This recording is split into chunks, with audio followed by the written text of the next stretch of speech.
Trauma serial बड़े भैया के इस एपिसोड में आप देखेंगे कि फरी बगावत पर उतर आई है और उसको पता ही नहीं चल रहा कि आखिर वो क्या कर रही है।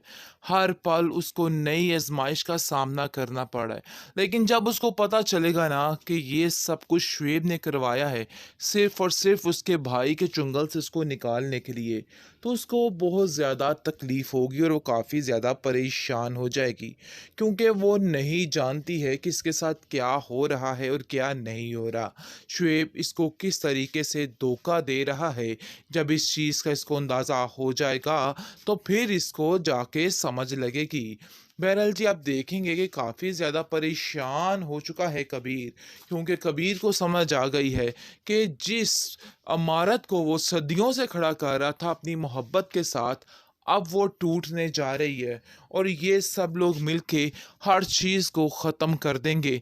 इस चीज़ की टेंशन ने उसका दिमाग ख़राब कर दिया है, मौफ कर दिया है, और उसकी तबीयत दिन ब दिन काफ़ी ज़्यादा बेजार रहने लग जाती है। लेकिन जी, आप देखेंगे कि अगर समझ नहीं आ रही तो सिर्फ़ और सिर्फ़ इन लोगों को नहीं आ रही जो उसके पीछे हाथ धो के पड़ चुके हैं। इन लोगों का एका यानी कि वानिया, मिशाल और शुएब का हर चीज़ तबाह कर डालेगा। इस चीज़ की समझ नहीं आ रही, लेकिन कहीं न कहीं समझ चुकी है ये औरत, और वो कह रही है कि बस जो मर्ज़ी हो जाए, अब आपको इन लोगों की टेंशन नहीं लेनी। ये लोग आपको टेंशन दे के सिर्फ़ और सिर्फ़ खुश हो सकते हैं, इसके अलावा और कुछ भी नहीं कर सकते। तो बहरहाल बात ये है कि अब आपको भी इन बातों को समझना है और हर चीज़ को ठीक करना है। महविश काफ़ी परेशान होती है कबीर की ये हालत देख-देख के, और कहती है कि आखिर आप कब तक ऐसे रहेंगे? ये सिलसिला कब तक ऐसे रहेगा? मैं ऐसे बिल्कुल भी बर्दाश्त नहीं कर पाऊँगी। आपको मेरे लिए ठीक होना होगा। आप जानते हैं कि इस घर में कुछ और भी लोग हैं जो आपसे बहुत प्यार करते हैं, और इस चीज़ को आपको समझना ही होगा, वरना बहुत मुश्किल हो जाएगी, क्योंकि मुझे लगता है कि इन सब बातों को समझना बेहद ज़रूरी हो चुका है, क्योंकि ये बातें बहुत ज़रूरी हैं। भी बोलने की ज़रूरत नहीं है। पहले ही कबीर का दिमाग भरा हुआ है, परेशान है अपनी बहन की वजह से, और इसको मज़ीद एक नई टेंशन अलमीर ने दे दी है। लेकिन जी, आप देखेंगे कि फरी साफ-साफ इतनी बदगुमान हो चुकी है और कहती है कि मुझे वहाँ पे नहीं जाना। यानी कि अपने भाई की सारी ज़िंदगी की मोहब्बतों को उसने इस तरह से ठुकरा दिया है और उसको झूठा करार दिया है कि ऐसा ही लग रहा है कि वाक़ई में कबीर झूठ बोल रहा है। लेकिन महविश को ये बात बिल्कुल भी वारे नहीं है और वो साफ साफ कह देती है कि आप लोग कबीर के साथ बिल्कुल भी ठीक नहीं करें। उन्होंने आज तक तुम्हें बाप का प्यार दिया है, लेकिन आप लोग एक एक करके इस बुरे तरीके से उसको बेहाल कर रहे हैं कि आप लोगों को खुद कुछ समझ नहीं आ रही है। लेकिन जी, आप देखेंगे कि कबीर कहता है कि इन लोगों के सामने सफाइयाँ पेश करने की कोई ज़रूरत नहीं है। इन लोगों के ज़मीर असल में मर चुके हैं और ये बात शायद इन लोगों को समझ नहीं आ रही। लेकिन जब इन लोगों की आंखें खुलेंगी तो फिर इनको अंदाज़ा होगा कि इन लोगों ने अपनी बीवियों की बातों में आके क्या बेड़ा गर्क कर दिया है। बहरहाल जी, आप देखेंगे कि आंखें बंद करके अलमीर जो है ख़ास तौर पर वो यकीन करता जा रहा है जो कुछ भी मिशाल कह रही है। अपने भाई के बारे में उसने एक पल नहीं सोचा कि सारी ज़िंदगी किस तरह से उसने उसको रखा और क्या-क्या किया है। लेकिन जी, आप देखेंगे कि कबीर हौसला नहीं हारा और वो कहता है कि मैं इन लोगों की ये डिमांड्स पूरी नहीं कर सकता, चाहे जो मर्ज़ी हो। कबीर की ज़िंदगी में दुख ही दुख शामिल हो चुके हैं। जैसा कि आपने देखा कि हर एक उसका भाई हर फ़ज़ूल किस्म की डिमांड करने की कोशिश कर रहा है और ये चीज़ उसको काफ़ी ज़्यादा हैरान कर रही है कि आखिर मेरे घर को किसकी नज़र खा गई।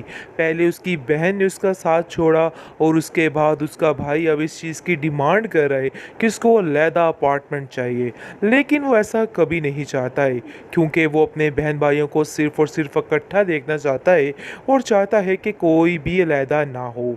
यानी कि पूरे तरीके से एक बाप का किरदार निभाने की कोशिश कर रहा है कबीर, लेकिन उसकी ये बातों को कोई भी नहीं समझ रहा है। आप देखेंगे कि किस तरीके से इन लोगों की बीवियों ने आके हर चीज़ को तबाह करके रख दिया है। हर एक अपनी ही धुन में मगन है और इस तरीके से कान भरने में मशगूल है कि अलमीर पर हैरानगी हो रही है कि किस तरह मिशाल की बातों में आके आज अपने उस बड़े भाई के सामने खड़ा हो गया और कहना चाह रहा है कि मुझे अलग अपार्टमेंट चाहिए। लेकिन ये बात और ये सोच इसकी बिल्कुल गलत है। कबीर ने साफ साफ मना कर दिया है कि देखो, मेरे जीते जी तो ऐसा नहीं हो सकता। मैं अपने भाइयों को अलहदा नहीं देख सकता। हम हमेशा एक साथ रहेंगे। और देखो मिशाल, अपनी ये फ़िलासफ़ी कहीं और जाके झाड़ना, क्योंकि यहाँ पे तुम्हारा ये मकसद पूरा नहीं होगा। जिसको सुनकर मिशाल कहती है कि ये आप पुराने ज़माने की बात कर रहे हैं। आपने कभी देखा कि बाहर के लोग कितनी अच्छी ज़िंदगी गुजारते हैं, क्योंकि आप जैसे पुराने ज़हन के लोग उधर शामिल नहीं होते। लेकिन आप देखेंगे कि बड़े भैया कहते हैं कि ये बात पुराने और नए ज़माने की नहीं है, बल्कि बात ये है कि मैं जो कह रहा हूँ वो मैं करके रहूँगा, और ये मेरा घर है और मैं किसी भी तरह ये बर्दाश्त नहीं करूँगा कि आप लोग अलग-अलग अपनी मौज मस्तियाँ करें। इसलिए बेहतर यही है कि आज तो तुमने ये बात कह दी है, दोबारा ये बात मत करना। मिशाल हद से ज़्यादा बढ़ने की कोशिश कर रही है, जिस पर अलमीर उसको टोक देता है और कहता है कि बस करो, अब और कुछ नहीं, बाकी बात मैं खुद कर लूँगा, तुम्हें कुछ भी बोलने की ज़रूरत नहीं है। पहले ही कबीर का दिमाग भरा हुआ है, परेशान है अपनी बहन की वजह से, और इसको मज़ीद एक नई टेंशन अलमीर ने दे दी है। लेकिन जी आप देखेंगे कि फरी साफ साफ इतनी बदगुमान हो चुकी है और कहती है कि मुझे वहाँ पे नहीं जाना। यानी कि अपने भाई की सारी ज़िंदगी की मोहब्बतों को उसने इस तरह से ठुकरा दिया है और उसको झूठा करार दिया है कि ऐसा ही लग रहा है कि वाकई में कबीर झूठ बोल रहा है। लेकिन महविश को ये बात बिल्कुल भी वारे नहीं है और वो साफ साफ कह देती है कि आप लोग कबीर के साथ बिल्कुल भी ठीक नहीं करें। उन्होंने आज तक तुम्हें बाप का प्यार दिया है, लेकिन आप लोग एक एक करके इस बुरे तरीके से उसको बेहाल कर रहे हैं कि आप लोगों को खुद कुछ समझ नहीं आ रही है। लेकिन जी आप देखेंगे कि कबीर कहता है कि इन लोगों के सामने सफाइयाँ पेश करने की कोई ज़रूरत नहीं है। इन लोगों के ज़मीर असल में मर चुके हैं और ये बात शायद इन लोगों को समझ नहीं आ रही। लेकिन जब इन लोगों की आंखें खुलेंगी तो फिर इनको अंदाज़ा होगा कि इन लोगों ने अपनी बीवियों की बातों में आके क्या बेड़ा गर्क कर दिया है। पहल जी आप देखेंगे कि आंखें बंद करके अलमीर जो है ख़ास तौर पर वो यकीन करता जा रहा है जो कुछ भी मिशाल कह रही है। अपने भाई के बारे में उसने एक पल नहीं सोचा कि सारी ज़िंदगी किस तरह से उसने उसको रखा और क्या क्या किया है। लेकिन जी आप देखेंगे कि कबीर हौसला नहीं हारा और वो कहता है कि मैं इन लोगों की ये डिमांड्स पूरी नहीं कर सकता, चाहे जो